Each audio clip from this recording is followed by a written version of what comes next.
Olá, sejam muito bem-vindos a mais uma análise nossa. Hoje a gente vai mergulhar direto na vida de um cara que é, sem exagero, uma das figuras mais improváveis e fascinantes da história da filosofia. Guiados pelos relatos clássicos de Diógenes Laércio, lá no livro 7, a gente vai conhecer um herói que não nasceu em berço de ouro, não. E também não passou a juventude folheando pergaminhos em bibliotecas chiques. Na verdade, ele era um lutador de boxe. Um pugilista mesmo, que não tinha um tostão furado no bolso, mas que, na base da pura resiliência, se transformou em um gigante do pensamento e no segundo líder de toda a escola estoica. O nome dele, Cleantes de Assos. E aí fica a grande pergunta. O que um homem que vivia de dar e levar socos, acostumado com o suor e a poeira das lutas, tem para ensinar pra gente sobre as leis invisíveis e a ordem racional do universo? Bom, é exatamente isso que nós vamos descobrir juntos hoje. Esse contraste absoluto, sabe, entre a realidade física duríssima dele no começo e o legado cósmico que ele deixou no final, é o que torna essa jornada tão incrivelmente inspiradora. Para a gente entender bem de onde essa história começa, pensa no número 4. Quando o cliente chegou na gigantesca cidade de Atenas para estudar filosofia com o famoso Zenão, o fundador do estoicismo, ele tinha só 4 dracmas com ele. Gente, isso era praticamente nada. Ele era um forasteiro total, sem nenhuma rede de apoio, sem segurança financeira, mas armado com uma vontade absurda de aprender. Como ele não tinha grana, a rotina dele virou um exemplo de ética de trabalho que beira a loucura. Afinal, como sobreviver em Atenas e ainda passar o dia inteiro debatendo filosofia? A resposta é simples e brutal: jornada dupla. Durante a noite, clientes trabalhavam pesadíssimo puxando água de poço e regando os jardins da cidade, no escuro mesmo. E aí, quando o sol nascia, em vez de dormir, ele ia direto para a estoa, para a praça, exercitar a mente com o Zenão. Ele literalmente suava no escuro para poder financiar a própria iluminação intelectual de dia. E olha que essa rotina quase deu cadeia para ele. Lá em Atenas, a lei contra a ociosidade era super rígida. Então as autoridades viam aquele ex-boxeador, um cara com uma saúde de ferro, forte, musculoso, que passava o dia todo só filosofando e pensavam: peraí, de onde vem o dinheiro desse cara? Ele só pode ser um criminoso. E arrastaram ele para o tribunal do Areópago para se explicar. A resposta do Cleantes foi sensacional. Ele nem discutiu. Ele só chamou 2 testemunhas: o jardineiro para quem ele puxava água à noite e a padeira para quem ele moía trigo. Os juízes ficaram de queixo caído com essa dedicação. Eles não só absolveram o cara, como ofereceram uma fortuna de 10 minas de prata como prêmio. Só que, olha isso, o mestre dele, o Zenão, mandou ele recusar o dinheiro, e ele recusou, para manter a disciplina em dia. E recusar essa grana significou continuar numa pobreza extrema. Para a gente ter uma ideia, ele era tão pobre que não conseguia comprar nem papiro, que era o papel da época, para fazer as anotações das aulas. Então, como é que ele registrava os ensinamentos do Zenão? No lixo. Isso mesmo. Cleantes pegava a ponta de uma faca ou um estilete e arranhava as anotações filosóficas em conchas de ostras descartadas e pedaços de ossos de boi que ele achava jogados na rua. É uma imagem muito forte, né? A sabedoria mais alta do universo sendo gravada literalmente no lixo da cidade. E claro, a vida na escola não era nada fácil para ele. Como ele era um ex-pugilista, um homem muito mais rústico, o próprio Cleantes admitia que era meio lento de raciocínio. Enquanto os outros alunos, jovens aristocratas super articulados, entendiam os conceitos rapidinho, ele suava para acompanhar.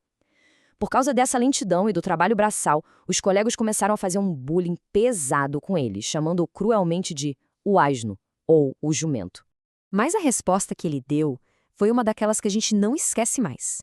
Ele não abaixou a cabeça. Cleantes virou e assumiu: olha, a minha mente é sim como uma tábua de cera muito dura ou até de pedra. É super difícil de escrever nela. Exige tempo, pressão e dá um baita trabalho. Mas uma vez que a lição é gravada, ninguém apaga nunca mais. É genial. Ou seja, enquanto a bala era mais rápida e esquecia a matéria na semana seguinte, a compreensão do Cleantes ficava ali, permanente. Ele comprou tanto a ideia do apelido que assumiu isso com o maior orgulho do mundo. Ele respondia que, se ele era um animal de carga, então ele era o único ali que era forte o suficiente para carregar o peso absurdo dos ensinamentos do mestre. Para ele, a filosofia não era um joguinho intelectual para parecer inteligente. Era um fardo gigantesco que exigia força, resistência e caráter. Exatamente as qualidades que ele forjou carregando baldes d'água a vida toda. E toda essa resiliência deu muito, mas muito certo. Olha o salto que ele deu. De boxeador sem nenhum recurso na rua, ele passou anos como estudante mais leal e esforçado. E aí, quando Zenão morreu, adivinha quem foi escolhido para assumir a escola estoica inteira? Não foram os rapazes de raciocínio rápido, foi o nosso carregador de água. Ele liderou a Estoa por quase 2 décadas, garantindo que o sistema sobrevivesse e florescesse de verdade. Da poeira ao cosmos, a lei universal estoica. Bom, agora que a gente já entende a garra terrena desse homem, vamos mudar nossa perspectiva e olhar lá para o alto. Vamos explorar as contribuições cósmicas brilhantes que ele deixou. O coração absoluto da filosofia estoica, muito bem articulado por Cleantes, gira em torno dessa palavrinha aqui, logos. Para os estoicos, o universo de jeito nenhum é um caos acidental. Ele é um sistema perfeitamente organizado, vivo, tomado por uma razão ativa. O logos é exatamente isso, essa lei eterna, essa razão universal que organiza desde a órbita lá dos planetas até o crescimento de uma plantinha no chão. E quando eles falam de Deus, não estão pensando num senhor de barba sentado numa nuvem, tá? Deus é a própria força racional que habita toda a natureza. A obra mais famosa dele, e que por sinal é o único texto grande dele que sobreviveu até hoje, é o Hino a Zeus. Mas prestando atenção aqui, ele não está rezando para o deus grego tradicional que solta raios do Olimpo.